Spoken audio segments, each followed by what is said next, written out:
This is lesson 14 and third part of STP, which I will discuss about STP details.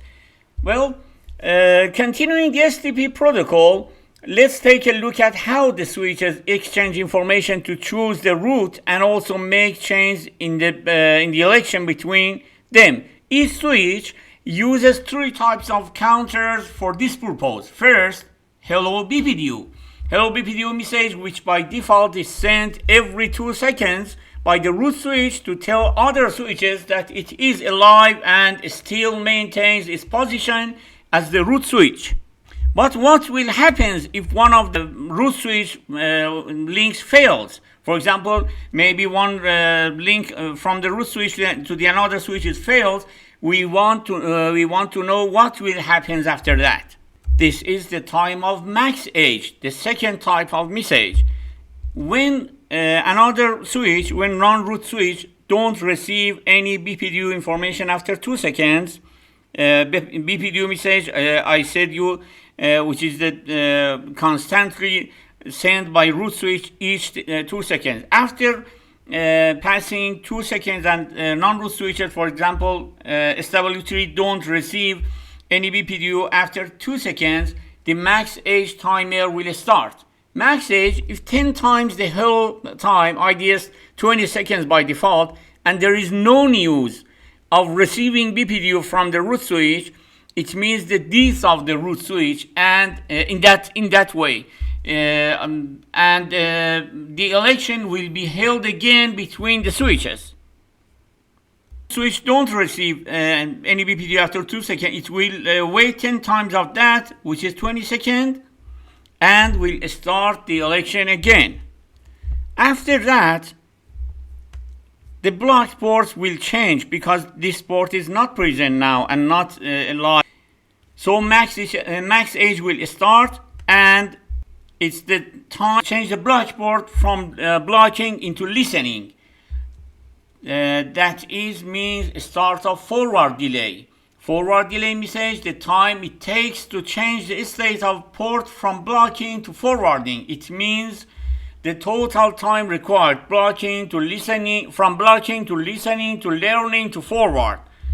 Look at here, SW2, because this is not the root switch now, and SW2 sending and introduce itself by as root switch to the SW3, and start forward delay time to be forwarding a state 15 seconds will take time, and this is also introduce itself as root switch to SW3 and also SW3 to that.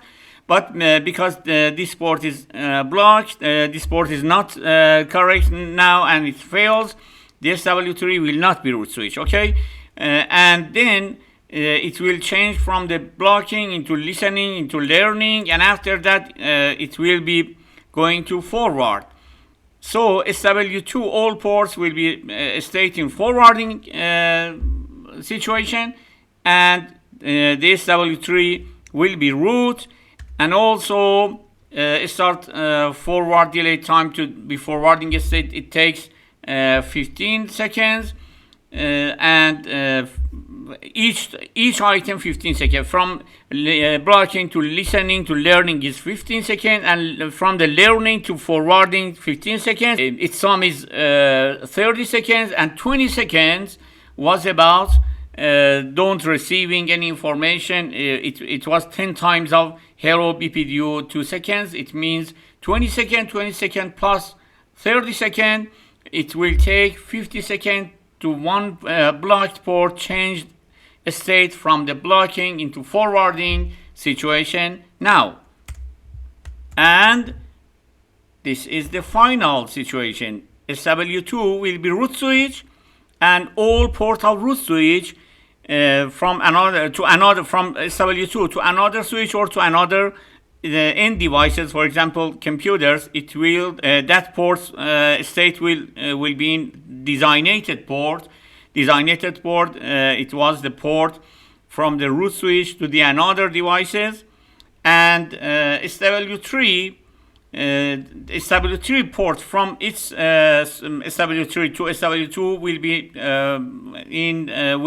will be placed in root port, because that is the port for accessing to the root switch, and also as well as SW3's port to SW2, it will be root port as well, and another ports on non-root switches to the another devices will be placed in designated port. Well, this is GNS3, and look at its configuration. I'm going to SW1 console.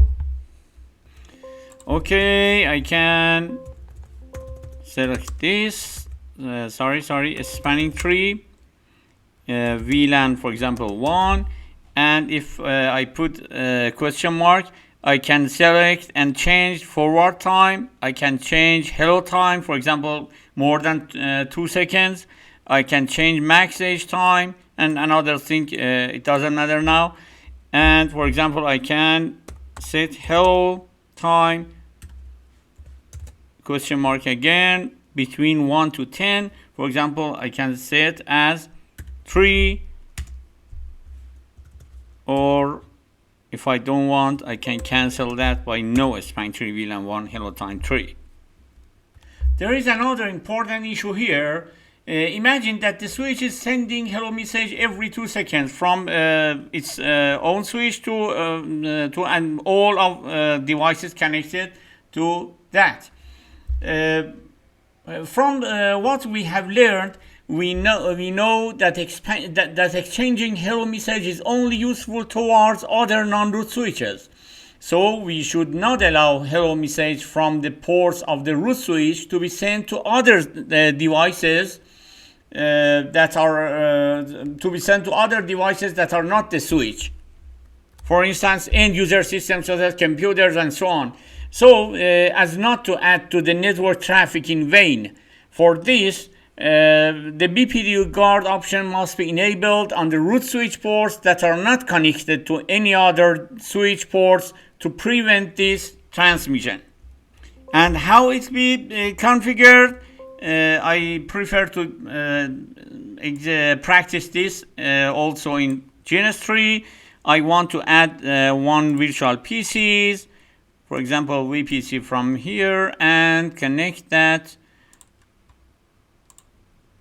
from port of 1.4 and start that. Let me to find the root switch SW1. What about the root switch? Show spanning tree blocked ports. This switch doesn't have any blocked ports. Show spanning tree. Show spanning tree root. This is 3A68. And what about the MAC address? Yes, this is the root switch. I want to not allow sending BPDU hello packets from this port, from port of fast Ethernet 1/4 into PC1 or into any other devices that is not the switch or any other end user devices. For configuring BPDU guard enable, I can go to global configure mode in SW1 and configure spanning tree VLAN 1 and spanning tree port fast BPDU guard. Okay, with this command, BPDU guard will be enabled on switch. Maybe in some switches, based on the version of iOS resides on switch or installed on switch, maybe command here spanning tree BPDU guard enable. Let me check this command in Cisco packet tracer as well. Okay, going to command line of switch, enable global config, spanning tree,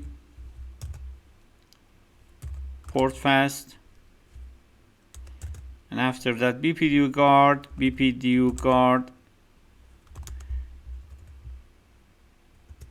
and in BPDU guard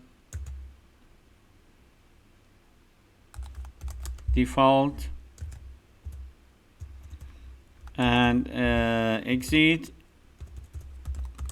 interface fast Ethernet 0/0/1, for example, spanning tree, BPDU guard enabled per interface.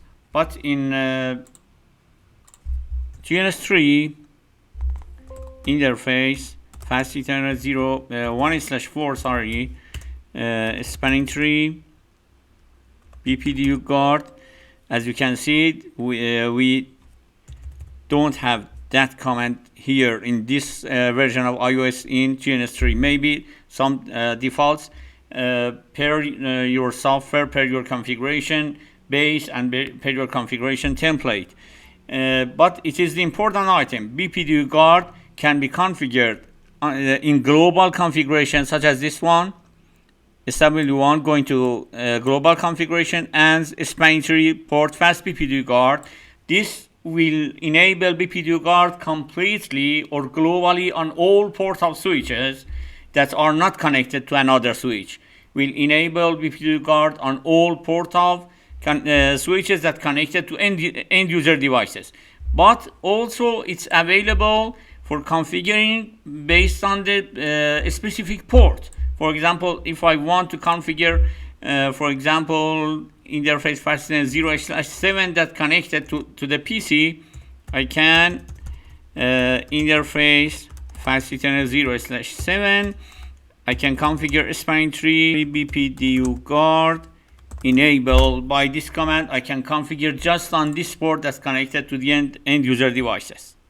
I will be happy if you comment your opinions for me, and know that your opinions are very, very important to improve the quality of education. Also, thank you very much for liking and subscribing so that the next videos will be shown to you. Have a nice time, and let's go to another great video.